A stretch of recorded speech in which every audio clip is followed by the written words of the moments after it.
Everyone's wanting to know the secret of how I shed 57 pounds in 2021 and what the secret is. The secret is I fixed my brain. It doesn't matter what nutrition program you choose. If it's keto, Weight Watchers, Atkins, my program, it doesn't matter. Because if you think about it, if you've tried a bunch of different things and all of them didn't work, what was the common denominator? You.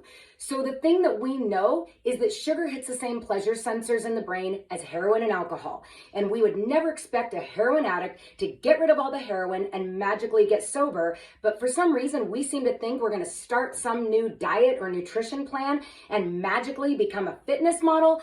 It's crazy. It's not possible. And so with our program that I coach, and it doesn't matter if you're not doing my program, I hope you'll take this into consideration here, is with our program, you get this workbook that you work through for a year, and you get these habits of health suggestions that you work through. Then, once I worked my way through this, one of the resources that I love is a book by Elizabeth Benton called Chasing Cupcakes. Game changer on the brain component. Why you do what you do with sugar, right? Then it turns into gratitude. What are you grateful for? Because crying out loud, it stinks having to lose weight. It stinks having to go to parties and make choices when everybody else is eating crappy food. And you're like, oh, I hate that I've gained all this weight and I don't want to eat this rice cake. I don't eat rice cakes, but do you know what I'm saying?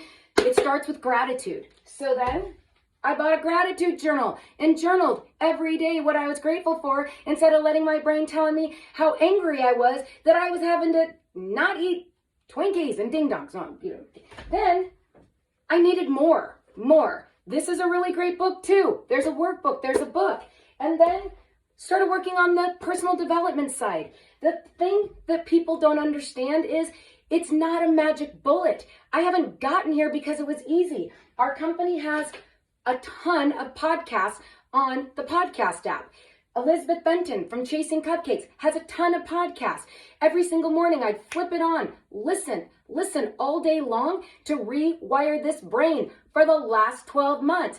That's what it's taken for me to stay the course. Now, have I stayed the course 100%?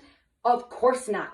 It is not a straight line to health, and you don't stay there as a straight line. It's repeated actions over time create consistent results.